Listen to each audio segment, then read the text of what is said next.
وعن أبي هريرة رضي الله عنه أنه قال قال رسول الله صلى الله عليه وسلم فيما يرويه عن ربه عز وجل ما زال عبدي يتقرب إلي بالنوافل حتى أحبه فإذا أحببته كنت سمعه الذي يسمع به وبصره الذي يبصر به ويده التي يبطش بها ورجله التي يمشي بها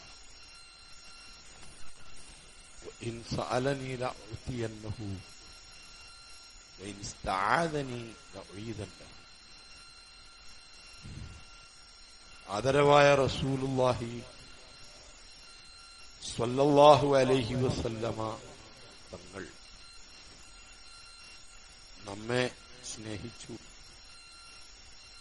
തങ്ങളുടെ ഹൃദയത്തിൽ നാം പ്രവേശിച്ചു. അവിടുത്തെ ശഫാഅത്തിൽ നാം ഉൾപ്പെട്ടു. തങ്ങളോട് ഉള്ള സ്നേഹം സാർത്ഥകമാണ്, ആത്മാർത്ഥതയോടെയാണ് എന്ന് തിരിച്ചറിയാനുള്ള 11 അടയാളങ്ങളിൽ നിന്ന് രണ്ടാമത്തേത് ഇത്തിബാഉ സുന്നത്തിഹി സ്വല്ലല്ലാഹു അലൈഹി വസല്ലം. റസൂലുള്ളാഹി സ്വല്ലല്ലാഹു അലൈഹി വസല്ലമ തങ്ങളുടെ സുന്നത്ത് പിൻപറ്റുക. ഖുൽ ഇൻ കുൻതും തുഹിബ്ബൂനല്ലാഹ, തങ്ങൾ പറയണം, നിങ്ങൾ അല്ലാഹുവിനെ സ്നേഹിക്കുന്നവരും ഇഷ്ടപ്പെടുന്നവരും ആണെങ്കിൽ ഫത്തബിഊനി, എന്നോട് പിൻപറ്റുക, നബിയോട് പിൻപറ്റുക. യുഹിബ്ബുക്കുമുല്ലാഹു, എന്നാൽ അല്ലാഹു നിങ്ങളെ സ്നേഹിക്കും. അതാണ് ഈ കുർസിയ ഹദീസിലും പറയുന്നത്. മാസാല അബ്ദി യതഖറബു ഇലയ്യ, എന്റെ അടിമ എന്നിലേക്ക് അടുത്തുകൊണ്ടിരിക്കും. മിൻ നവാഫിൽ, സുന്നത്തുകളെ കൊണ്ട്. സുന്നത്തുകൾ എത്ര കണ്ട് ജീവിതത്തിൽ പകർത്തുന്നുവോ അത്ര കണ്ട് അള്ളാഹുവിനോട് അടുക്കും. ഹത്താ ഉഹിബ്ബഹു, അങ്ങനെ അള്ളാഹു അവനെ സ്നേഹിക്കും. അള്ളാഹുവിനെയും റസൂലിനെയും സ്നേഹിക്കുന്നു എന്നത് സാർത്ഥകമാകാനുള്ള അടയാളം അതുതന്നെ. അള്ളാഹുവിന്റെ റസൂലിന്റെ സുന്നത്ത് പിൻപറ്റുക. തങ്ങളുടെ എല്ലാ സുന്നത്തുകളും പിൻപറ്റാൻ നമുക്ക് കഴിയില്ല. എന്നാൽ ജീവിതത്തിൽ പകർത്താനും ഉൾക്കൊള്ളാനും കഴിയുന്ന എത്രയോ സുന്നത്തുകൾ. റബീഉൽ അവ്വൽ നമ്മിൽ നിന്ന് പടിയിറങ്ങുമ്പോൾ ഒരു പുതിയ തീരുമാനം, മാറ്റങ്ങൾ ഉണ്ടാവും. ഈ റബീഉൽ അവ്വൽ മാസത്തിൽ എനിക്ക് വലിയൊരു മാറ്റം, ഇന്ന സുന്നത്ത് ഞാനിനി ജീവിതത്തിൽ ഉപേക്ഷിക്കുകയില്ല എന്ന ഒരു ദൃഢനിശ്ചയം. നാളെ മഹ്ശറിൽ നബി സല്ലല്ലാഹു അലൈഹി വസല്ലമ ഇന്നി ഫറത്തുക്കും അലൽ ഹൗളി, എന്റെ ഉമ്മത്തിനെ ഞാൻ ഹൗലുൽ കൗസറിന്റെ അടുത്ത് കാത്തിരിക്കും. എല്ലാ പ്രവാചകന്മാർക്കും ഹൗലുണ്ട്. നബി സല്ലല്ലാഹു അലൈഹി വസല്ലമ തങ്ങൾക്ക് 2 ഹൗലുണ്ട്. ഇമാം ഖുർത്തുബി തന്റെ തദ്കിറയിൽ അത് പറയുന്നു. അപ്പൊ ഞാൻ എന്റെ ഉമ്മത്തിനെയും പ്രതീക്ഷിച്ച് ആകാശത്തിൽ ഉദിച്ച നക്ഷത്രങ്ങളുടെ എണ്ണമനുസരിച്ച് കപ്പുകൾ കമഴ്ത്തിവെച്ച് ആ കപ്പുമായി എന്റെ ഉമ്മത്തിന് കാത്തിരിക്കും. സ്വഹാബത്ത് ചോദിച്ചു, തങ്ങളുടെ മുൻപിൽ ഈ വരുന്നത് തങ്ങളെ ഉമ്മത്താണെന്ന് തങ്ങളെങ്ങനെ അറിയും? നൂഹ് നബിയുടെ ഉമ്മത്താണെങ്കിലും ഇബ്രാഹിം നബിയുടെ ഉമ്മത്താണെങ്കിലും മറ്റു പ്രവാചകന്മാരുടെ ഉമ്മത്തുകളാണെങ്കിലും ഇത് നിങ്ങളുടേതാണ് എന്ന് നിങ്ങൾ എങ്ങനെ അറിയും? തങ്ങൾ പറഞ്ഞു, അത് എന്റെ ഉമ്മത്ത് വുളൂ ചെയ്യുന്ന സമയത്ത് രണ്ട് കൈകളും കാലുകളും മുഖവും നിർബന്ധമായതിനേക്കാൾ കൂടുതൽ നീട്ടി കൊണ്ട് അവരുടെ കൈകാലുകൾ പ്രകാശിച്ചുകൊണ്ടിരിക്കും.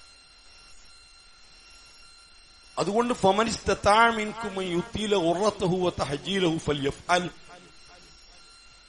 നിങ്ങളിൽ ആർക്കെങ്കിലും വുളൂ എടുക്കുമ്പോ മുഖമൊന്ന് അല്പം നീട്ടി കഴുകാൻ സാധിക്കുമെങ്കിൽ, കൈകളൊന്ന് കാലുകളൊന്ന് നീട്ടിക്കഴുകാൻ സാധിക്കുമെങ്കിൽ ഫൽയഫ്അൽ, അങ്ങനെ ചെയ്തോളാം. എന്തുകൊണ്ട് നമുക്ക് ഒരു തീരുമാനം എടുത്തുകൂടാ? ഇന്നു മുതൽ ഞാൻ ഒതുവെടുക്കുന്ന സമയത്ത് ഹിജ്റ 1446 റബീഉൽ അവ്വൽ മാസത്തിൽ ആദരവായ നബിയോടെ കുറിച്ച് പഠനം നടത്തിക്കൊണ്ടിരിക്കുമ്പോൾ കേട്ട ഹദീസിന്റെ അടിസ്ഥാനത്തിൽ ഇനി ജീവിതത്തിൽ ഒതുവെടുക്കുന്ന സമയത്ത് ഞാൻ കൈ കാലുകൾ നീട്ടിക്കഴുകാതിരിക്കുകയില്ല. ഞാൻ നീട്ടിക്കഴുകും. ഒരു പുതിയ തീരുമാനം നമുക്ക് എടുക്കാം. അതാവട്ടെ ഈ റബീഉൽ അവ്വൽ പടിയിറങ്ങുമ്പോൾ ജീവിതത്തിൽ മാറ്റം വരുത്തിയിട്ടുള്ള ഒരു സുന്നത്ത്. ഇമാം മുസ്ലിം അടക്കമുള്ള ഹദീസിന്റെ ഗ്രന്ഥങ്ങളിൽ റിപ്പോർട്ട് ചെയ്യപ്പെട്ടിട്ടുണ്ട്. ഒരു ദിവസം 12 റക്അത്ത് സുന്നത്ത് നിസ്കാരം എന്റെ ഉമ്മത്തിൽ ആര് നിസ്കരിക്കുന്നുവോ അവൻ സ്വർഗം ഉറപ്പാണ്. മുഅക്കദായ 10 റക്അത്ത്,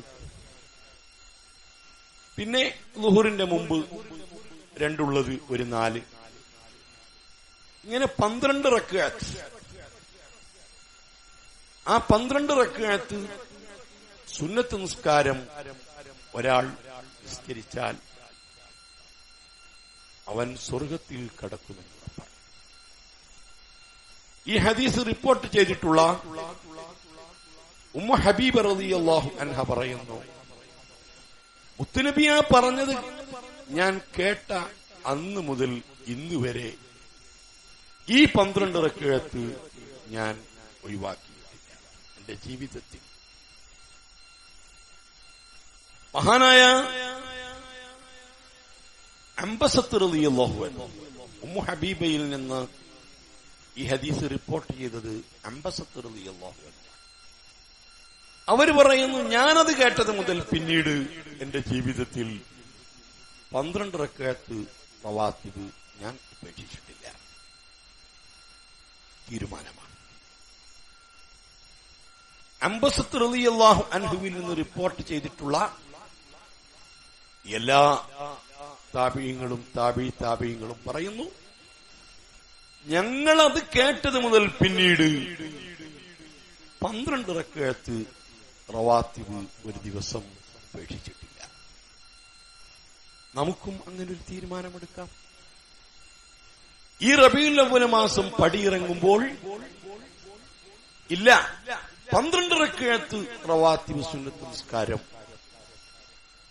ഏത് പ്രതിസന്ധി തിരക്കുള്ള സമയത്താണെങ്കിലും ഞാനത് നിർവഹിക്കും.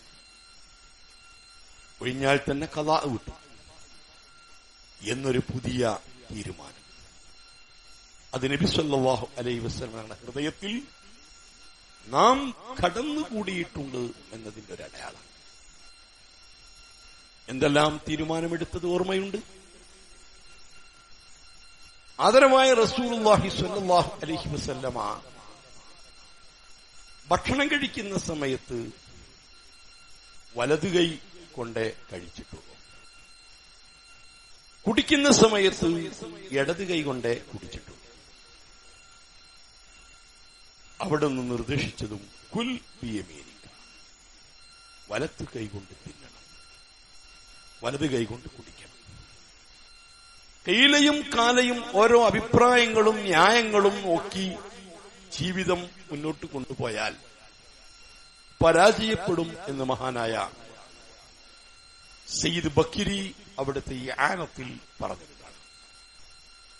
അങ്ങനെയും അഭിപ്രായം ഉണ്ടല്ലോ, ഇങ്ങനെയും അഭിപ്രായം ഉണ്ടല്ലോ. അതുകൊണ്ട് ചില ആളുകൾ കാണാം ഇടത്തെ കൈയിൽ പിടിച്ച് വലത്തെ കൈ കൊണ്ട് താങ്ങുന്ന ഒരു കാര്യവുമില്ല.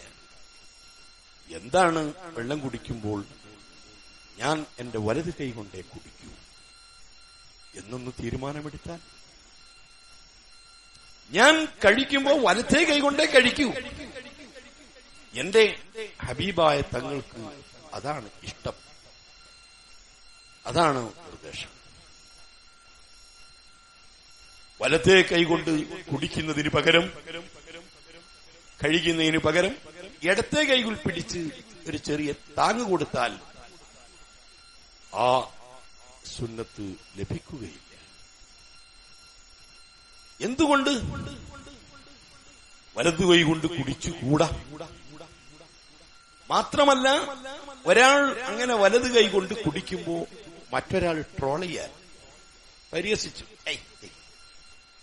ആ നിമിഷം അവൻ കാഫിറായി. കാരണം അവൻ പുച്ഛിച്ചത് മുത്തുനബിയുടെ ഒരു സുന്നത്തിനെയാണ്. തന്റെ കൂട്ടുകാർ കമ്പനി കൂടി ഭക്ഷണം കഴിക്കുമ്പോ ഒരാൾ വലത്തെ കൈ കൊണ്ട് തന്നെ ക്ലാസ് പിടിച്ച് കുടിക്കുമ്പോ മറ്റേ ഇവനെന്താണ് ഒരു സംസ്കാരമില്ലാത്തത്, ഇവനെന്താണ് ഒരു കഥയില്ലാത്തത്, ആ പറഞ്ഞതോടുകൂടി ഇവൻ, ആ പറഞ്ഞവൻ കാഫിറായി, ഇസ്ലാം പുറത്തുപോയി. കാരണം മുസ്ലിമിന്റെ സുന്നത്ത് ട്രോളാൻ പാടില്ല. അതുകൊണ്ടാണ് എത്രയെത്ര ആളുകൾ അറിയാതെ കാഫിറാകുന്നത്. ചെയ്യേണ്ട, എടുക്കേണ്ട ഒരു തീരുമാനം. എന്റെ ജീവിതത്തിൽ അങ്ങനെ ഇടത്ത് കൈകൊണ്ട് കുടിക്കുകയോ തിന്നുകയോ ഇടത്ത് കൈകൊണ്ട് സൽക്കരിക്കുകയോ കോരിയിട്ട് കൊടുക്കുകയോ ചെയ്യില്ല. ഒരു സുന്നത്ത് റബീഉൽ അവ്വൽ പടിയിറങ്ങുമ്പോൾ നമ്മൾ ഉൾക്കൊണ്ടേണ്ട ഒരു സുന്നത്ത്, നമ്മൾ സ്വീകരിക്കേണ്ട ഒരു സുന്നത്ത്. ഓർത്തു നോക്കൂ, മഹദിയായ റാബിയത്ത് ബീവി റളിയല്ലാഹു അൻഹാ ഒരു ദിവസം 1000 റക്അത്ത് സുന്നത്ത് നിസ്കരിക്കും. നമ്മള് 17 റക്അത്ത് ഫർദ് നിസ്കാരം, 20 റക്അത്ത് റവാത്തിബും, 37 8 ദുഹ, അതുപോലെ വിത്ർ എല്ലാം കൂടി നിസ്കരിച്ചാൽ 100 റക്അത്ത് തികയില്ല. ആ സ്ഥാനത്ത് ഒരൊറ്റ ദിവസമില്ലാതെ 1000 റക്അത്ത് നിസ്കരിച്ചിരുന്നു റാബിയത്ത് അദവിയ്യ റളിയല്ലാഹു അൻഹ. അങ്ങനെ ഒരുപാട് ഔലിയ. അപ്പൊ റാബിയത്ത് ബീവിയോട് ചോദിച്ചു, നിങ്ങൾ എന്തിനാ ഇങ്ങനെ പാടുപെട്ട് നിസ്കരിക്കുന്നത്? സ്വർഗം കിട്ടാനാണോ? അല്ല, അതിന് വേണ്ടിയല്ല. എന്നാൽ പിന്നെ നരകത്തെ പേടിച്ചിട്ടാണോ? അല്ല, അതിനും അല്ല. പിന്നെന്തിനാ? എന്റെ ഹബീബായ നബി സല്ലല്ലാഹു അലൈഹി വസല്ലമ തങ്ങളെ തൃപ്തിപ്പെടുത്താനാണ്, തങ്ങൾക്ക് ഇഷ്ടാവാൻ, തങ്ങൾക്ക് ഇഷ്ടമാവാൻ. നബി സല്ലല്ലാഹു അലൈഹി വസല്ലമ തങ്ങളുടെ സുന്നത്ത് അത് ഉൾക്കുമ്പോൾ നബിക്ക് ഇഷ്ടമാണ്, നബിനെ ഇഷ്ടപ്പെടുത്താൻ. ഭാര്യയോട് ഭയങ്കര ഇഷ്ടമാണ്. എന്നാൽ ഭാര്യ ഇഷ്ടപ്പെടുന്ന ചോക്ലേറ്റ് കൊണ്ടേ കൊടുക്കണം, ഭാര്യ ഇഷ്ടപ്പെടുന്ന സാരിയോ ഡ്രസ്സോ കൊണ്ടേ കൊടുക്കണം, ഭാര്യ ഇഷ്ടപ്പെടുന്ന സാധനം കൊടുക്കണം. നമ്മുടെ കടയിൽ ചെലവാകാത്ത കുമ്പളം കൊണ്ടേറ്റ് ഭാര്യക്ക് കൊടുത്താലേ ഐ ലവ് യു പറഞ്ഞാൽ ഭാര്യയ്ക്ക് ഒരു താല്പര്യമൊന്നുണ്ടാവില്ല.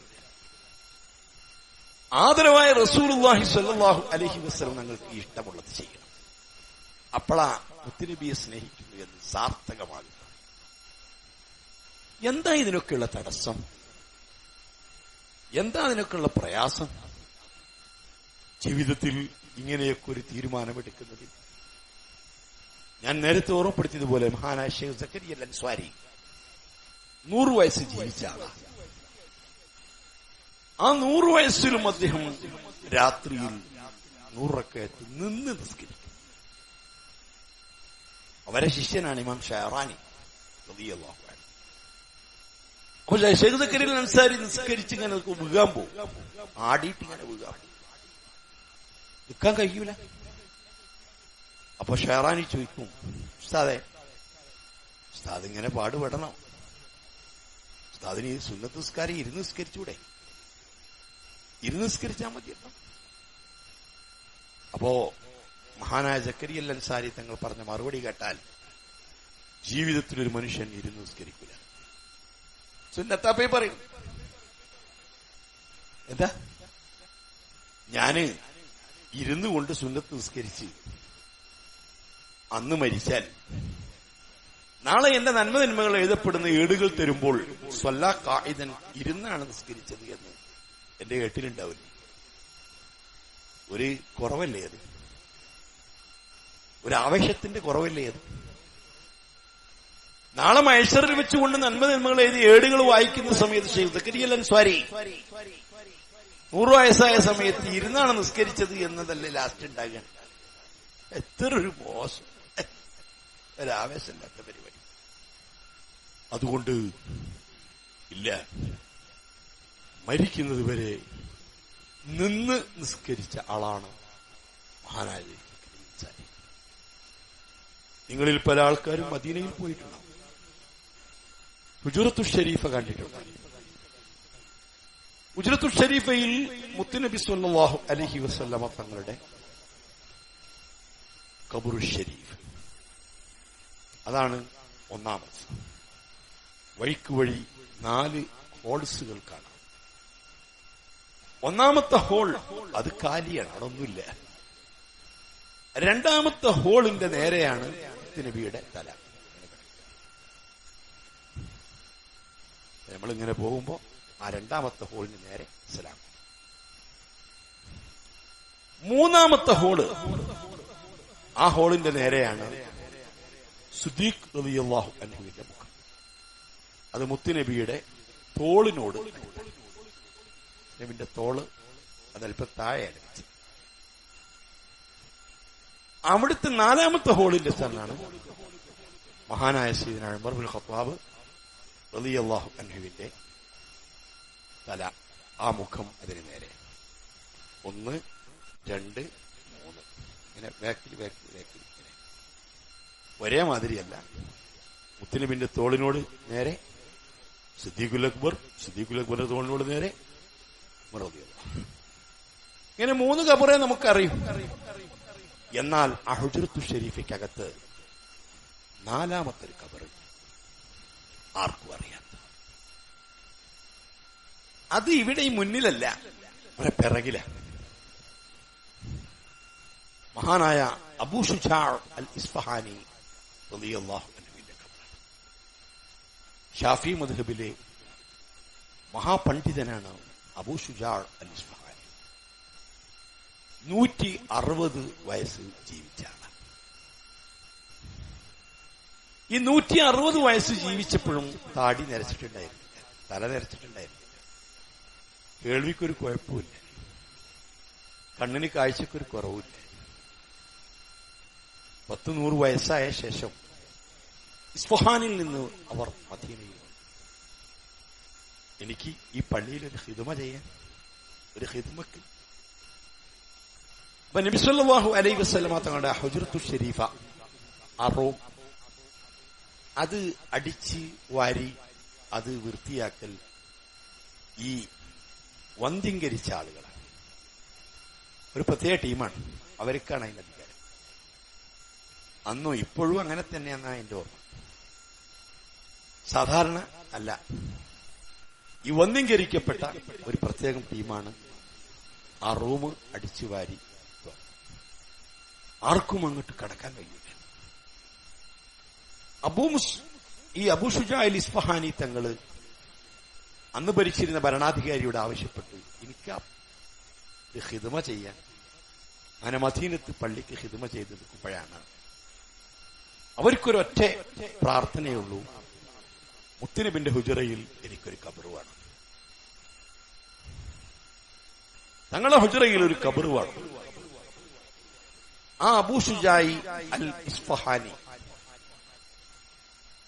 ഖതീബുൽ ബഗ്ദാദി, ഖതീബുൽ ഷിർബീനിയുടെ മത്തിനൊക്കെ ഫിഖ്ഹിൽ മഹാനവരുടേതാണ്, പണ്ഡിതൻ. ഞാനീ പറഞ്ഞ സംഭവം ഖതീബിന് തുടക്കത്തിൽ പറഞ്ഞിട്ടുണ്ട്. അങ്ങനെ അവര് ഒരിക്കൽ ഹുജ്റത്തുൽ ഷരീഫിന്റെ അകത്ത് എന്തോ ഒരു അഴുക്ക് വാസന അനുഭവപ്പെട്ടു. ആരും അങ്ങനെ കേറില്ല, അടിച്ചു വരാൻ കയറാൻ ഭയങ്കര പേടിയും. മഹാനായ അബൂ ഷുജാ അൽ ഇസ്ഫഹാനി തങ്ങള് കുനിഞ്ഞ് കുമ്പിട്ട് അങ്ങോട്ട് കേറിയിട്ട് തന്റെ നീണ്ട താടി കൊണ്ട് അത് മുഴുവനും അടിച്ചു വാരി. എലി അതിനകത്തുണ്ടായിരുന്നു, അതാണ് ആ വാസന. അപ്പൊ താടി കൊണ്ടാണ് അടിച്ചായിരിക്കുന്നത്. അത്ര വലിയ മഹാനാണ് അവൻ. പിൽക്കാലത്ത് മരണപ്പെട്ടപ്പോൾ അവിടെയാണ് തന്റെ ഖബർ. ഇനി ചെല്ലുമ്പോൾ നോക്കേണ്ടിയാണ്. ആ ഹുജറയുടെ നേരെ പിറകിലാണ്. അധിക പേർക്കും അറിയില്ല. ആ മഹാനവറുകൾ ഇത്രയൊക്കെ പ്രായമായിട്ട് താടിയും തലയും നിരക്കാത്തത്, കണ്ണിന് കാഴ്ചക്ക് കുറവ് വരാത്തത്, ആരോഗ്യത്തിൽ ഒരു ചെറുപ്പക്കാരനെ പോലെ. അതെന്താണെന്ന് ചോദിച്ച മറുപടി പറഞ്ഞത്, പ്രായപൂർത്തി എത്തിയതിനു ശേഷം അള്ളാഹുവിനും റസൂലിനും ഇഷ്ടപ്പെടാത്തൊരു കാര്യം ഞാൻ ചെയ്തിട്ടില്ല. എന്റെ പ്രായപൂർത്തി എത്തിയതിനു ശേഷം അള്ളാഹുവിനെ ഇഷ്ടപ്പെടാത്ത, റസൂലിനെ ഇഷ്ടപ്പെടാത്ത ഒരു കാര്യം ഞാൻ ചെയ്തിട്ടില്ല. അതാണ് എന്റെ ആരോഗ്യം ആ രൂപത്തിൽ നിലനിൽക്കുന്നതിന്റെ രഹസ്യം. അലി റളിയല്ലാഹു അൻഹു പറഞ്ഞു, മുത്തുനബി ഞാൻ കണ്ടത് മുതൽ എന്റെ കണ്ണുകൊണ്ട് പിന്നെ ഞാൻ ഹറാമ് കണ്ടിട്ടില്ല. വാട്സാപ്പിലും യൂട്യൂബിലും ഫേസ്ബുക്കിലും ഇങ്ങനെ സോഷ്യൽ മീഡിയകളിൽ 24 മണിക്കൂറും രാത്രി പാതിരക്ക് നോക്കിയാലും അത് കണ്ട് രസിക്കുന്ന ആളുകൾ മുത്തുനബിയെ സ്നേഹിക്കുന്നു എന്ന് പറയുന്നതിൽ എന്താർത്ഥം?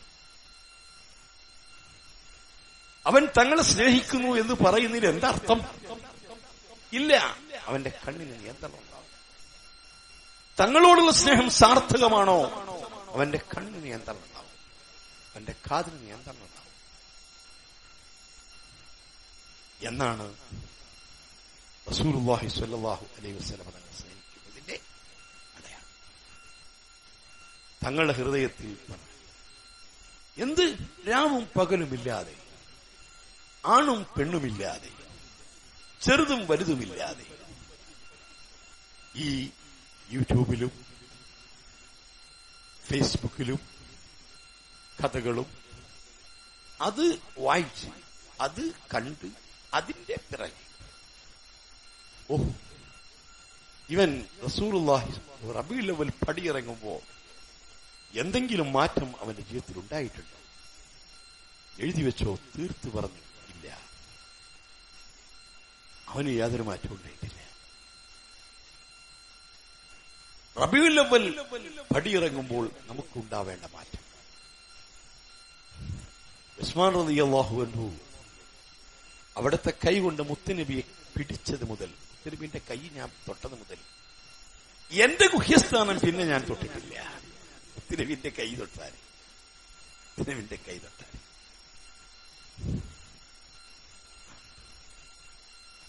അല്ലാഹു സുബ്ഹാനഹു വ തആല നമുക്ക് തൗഫീഖ് നൽകട്ടെ. ഇത് നബി സല്ലല്ലാഹു അലൈഹി വസല്ലമ തങ്ങളെ സ്നേഹിക്കുന്നത് സത്യമാണ്, തങ്ങൾ ഹൃദയത്തിൽ കടന്നുകൂടിയിട്ടുണ്ട് എന്നതിന്റെ രണ്ടാമത്തെ അടയാളമാണ്. ഇനി ഇൻഷാ അല്ലാഹ് 9 അടയാളം പറയും. അല്ലാഹു തആല നാഫിയായ ഇൽമ് നമുക്ക് പ്രദാനം ചെയ്യട്ടെ. പഠിക്കണം, തങ്ങളെപ്പറ്റി പഠിക്കണം. പഠിച്ചെങ്കിലല്ലേ അറിയുള്ളൂ. അറിയുന്നവർക്കല്ലേ സ്നേഹവും ബഹുമാനമൊക്കെ ഉണ്ടാവുള്ളൂ. അറിയാത്തവർക്കെന്താ? ഖുൽ ഹൽ യസ്തവി അല്ലദീന യഅലമൂന വല്ലദീന ലാ യഅലമൂൻ. മൗലിദിന്റെയും മദ്ഹിന്റെയും ഏടുകൾ മാറ്റിവെച്ചാലും അത് തൽക്കാലം എടുത്തു വെച്ചാലും തങ്ങളെക്കുറിച്ചുള്ള പഠനം നിർത്താൻ പാടില്ല. മരുതോതിലെങ്കിലും കുഴപ്പമില്ല. അതിനേക്കാൾ തങ്ങളെപ്പറ്റി പഠിക്കണം. പഠിക്കുമ്പോഴല്ലേ തങ്ങളെപ്പറ്റി സ്നേഹം വരുള്ളൂ. തങ്ങൾക്ക് ഖിദ്മ ചെയ്യണം. ഇമാം ബൂസീരി പറഞ്ഞു, ഖദംതുഹു ബിമദീഹിൻ അസ്തഖീലു ബിഹി ദുനൂബ ഉംദിൻ മളാ ഫിശ്ശഅരി വൽ ഖിദമി. നബി സല്ലല്ലാഹു അലൈഹി വസല്ലമ തങ്ങളെ പറ്റി പാടൽ, നല്ല രീതിയുള്ള ആളുകൾ തങ്ങളെപ്പറ്റി പാടൽ, തങ്ങളെപ്പറ്റി പറയൽ, അത് നബിയുടെ ഖിദ്മയാണ്. പറഞ്ഞെങ്ങനെയാണ്? ഖദംതുഹു, നബിക്ക് ഞാൻ ഖിദ്മ ചെയ്തു, ബിമദീഹിൻ, അതുകൊണ്ട്. ഇബ്നു അജീബ അൽ ഉംദത്തു ഫി ശർഹിൽ ബുർദ എന്ന ഗ്രന്ഥത്തിൽ അത് പറഞ്ഞിട്ടുണ്ട്. ഈ കാലഘട്ടത്തിൽ ഒരാൾ മുത്തുനബിക്ക് ഖിദ്മ ചെയ്യണം, തങ്ങൾക്ക് ഖിദ്മ ചെയ്യണം എന്ന് ആഗ്രഹിക്കുന്നവർ മദ്ഹ് പറയുക. തങ്ങളെപ്പറ്റി നല്ല ഈണത്തിൽ നല്ല സ്വരമുള്ള കുട്ടികൾ പാടട്ടെ. അത് പാടട്ടെ. പാടാനറിയില്ലേ, എന്നാൽ മറ്റുള്ളവർ പാടുന്നത് കേൾക്കട്ടെ. സ്വന്തം ഉണ്ടാക്കി പാടാൻ അറിയില്ലേ, എന്നാൽ വേറെ ആൾക്കാർ ഉണ്ടാക്കിയത് പാടട്ടെ. അത് നബി സല്ലല്ലാഹു അലൈഹി വസല്ലമ തങ്ങൾക്ക് ഈ കാലത്ത് ചെയ്യുന്ന ഖിദ്മയാണ്.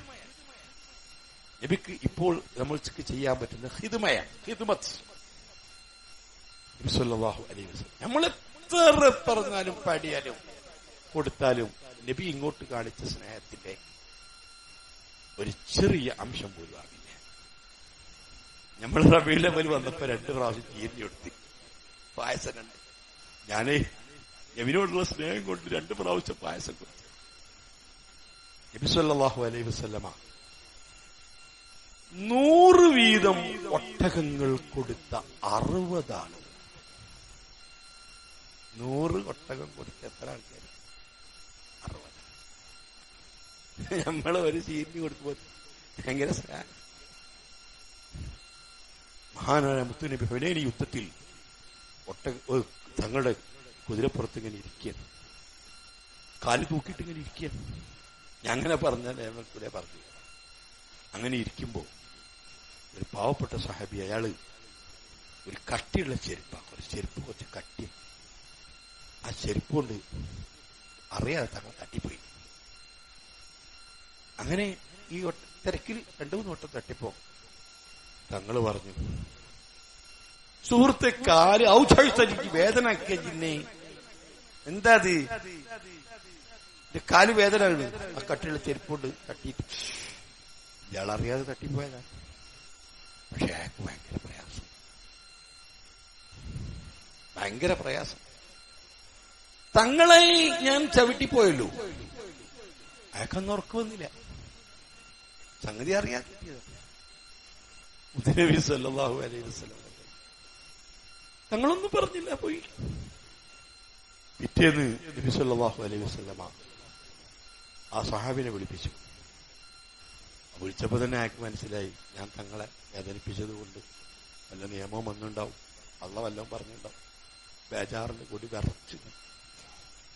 അല്ല സുഹൃത്തെ, ഞാനേ ഇന്നലെ പറഞ്ഞ വിഷമായി ഉണ്ടാവൂലേ, കാലിങ്ങനെ വേദന പറഞ്ഞു. അതുകൊണ്ട് സാരല്ല, എനിക്ക് പ്രശ്നമില്ല, ഞാനത് അങ്ങനെ അങ്ങ് പറഞ്ഞതാണ്. അതുകൊണ്ട് നിങ്ങൾക്ക് ഞാനൊരു 80 ഒട്ടകം എടുത്ത് വെച്ചിട്ടുണ്ട്, അത് കൊണ്ടുപോയിക്കൊള്ളി. എത്ര? 80 ഒട്ടകം. ആടല്ല, ഇത് ഞമ്മള് മുത്തുനബിന്റെ മൗലൂദിലൊരു